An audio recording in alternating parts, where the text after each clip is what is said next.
Сәлеметсіңдер ме балалар? Бүгін бірінші сыныпқа арналған математика сабағының 22-ші сабағын бастаймыз. Балалар, видеомыз ұнаса, лайк басып тіркеліп кетуді ұмытпаңдар. Ал біз бастаймыз. 22-ші сабақ 10 көлеміндегі сандарды қосу және азайту. Қосу және азайтуды орындайсың. Бірінші есеп.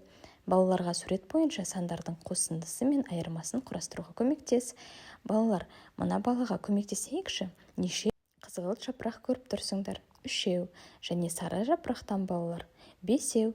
3-ке 5-ті қоссақ 8 болады. Кері амал 5 қосу 3 тең 8. Азайтамыз. 8 азайту 3 тең 5, 8 азайту 5 тең 3. Екінші есепте балалар қанша гүл көріп тұрмыз? Я, әрине 6 гүл және сары гүлден 2. 6 қосу 2 тең 8. 2 қосу 6 тең 8. 8 азайту 2 тең 6, 8 азайту 6 тең 2. Осылай есеп құрастыруға болады балалар. Балалар, түсінікті болса, келесі екінші есепке көшейік. 1 қосу 3, қосу 5, азайту 6, қосу 3, қосу 4. Балалар, осыны асықпай есептейік. 1-ге 3-ті қоссақ 4, оған 5-ті қоссақ 9, одан 6-ны аламыз 3, 3-ге 3-ті қосамыз 6, оған 4-ті қосамыз 10.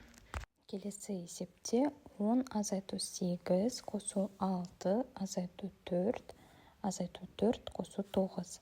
Енді осыны бірге есептеп көрейік. 10-нан 8-ді азайтқанда 2, 2 қосу 6 тең 8, 8 азайту 4 тең 4, 4 азайту 4 тең 0 болады. 0 қосу 9 тең 9. Барлығы түсінікті болса, келесі есепке көшейік. Үшінші есеп. Сандардың құрамын есіңе түсір. 8 санның құрамын табу үшін балалар, қандай санды қандай санға қосқанда 8 шығады, соны ойланып көрейік. 5-ке 3-ті қосқанда 8 болады. 9 болу үшін 3-ке 6-ны қосу керек балалар. 10 болу үшін 5-ке 5-ті қосуға болады. 7 болу үшін 3 қосу 4 санын пайдалануға болады. 6 болу үшін 3-ке 3-ті қоссақ болады балалар. 5 санның құрамын 4-ке 1-ті қоссақ 5 шығады. Балалар, осылай кез келген сандарды орнына қойып есептеп көрсеңдер болады. Егер сабағымыз түсінікті болса, келесі сабаққа көшейік. 4-ші есеп. Екінші қосылғышты алу үшін текшені лақтыр, мысалдар құрастыр және есепте. Бірінші қосылғыш балалар, бізге 1, 2, 3, 4 деген сандар берілген. Енді екінші қосылғышты текшені лақтыра отырып өзіміз жазамыз.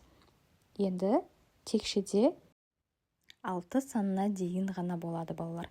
Енді бірінші қосылғышымыз 1, 1-ге 4-ті қосамыз 5 болады. Келесі есеп 2 қосу 1 тең 3 болады.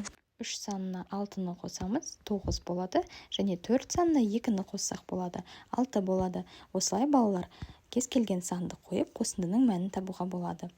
Егер есебіміз түсінікті болса, бізге лайк басып тіркеліп кетуді ұмытпаңдар. Сау болыңдар балалар.